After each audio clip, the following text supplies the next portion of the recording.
Hello, everyone, and welcome to Tara's Daily Insight. My name is Mitchell, and it is Monday, February the 4th, 2013. And as always, I'm going to set intentions here now for you and for me, for anybody watching, listening, no matter what time, day, or year it is. And I set those intentions of healing, guidance, confirmation, and your own connection and better connection to your higher self, to source, to all that is. I also set the intention that you would resonate, operate, and vibrate in the highest possible frequency of love that you can.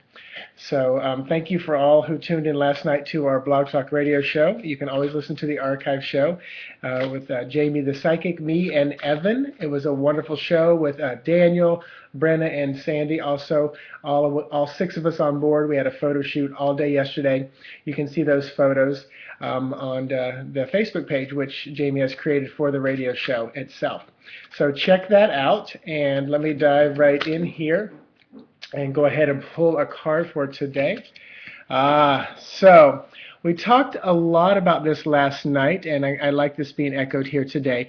This is our 10 of coins. The number 10 is also a number 1 when you boil it down to one digit.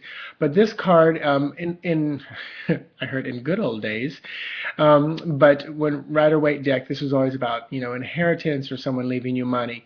But for me, this card is about abundance. And I'm going to say with these two red flowers, if you have a hard time saying, I love money, then you might have fear because someone told you the love of money might be the root of evil. Well, it's how you use it. But loving money, there's nothing wrong with that. Because if you love it, that means it's going to come to you. If you fear it because you might become something you don't want to be, you're not going to have it. You're living in a place of fear, which will produce lack.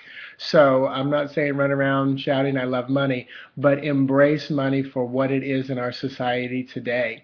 And it's a representation of your time and yourself. And I'm going to go ahead and say it comes back to loving yourself and accepting that.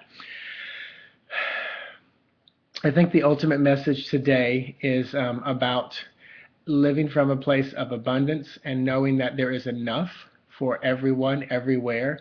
I'm being reminded of a story. I talk often about this, about sharing posts on different Facebook pages.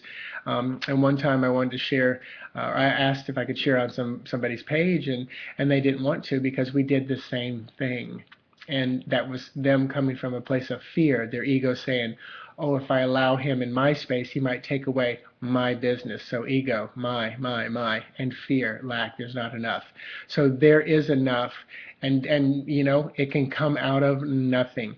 If you hadn't listened to the show last night, Jamie talked a lot about her journey with work.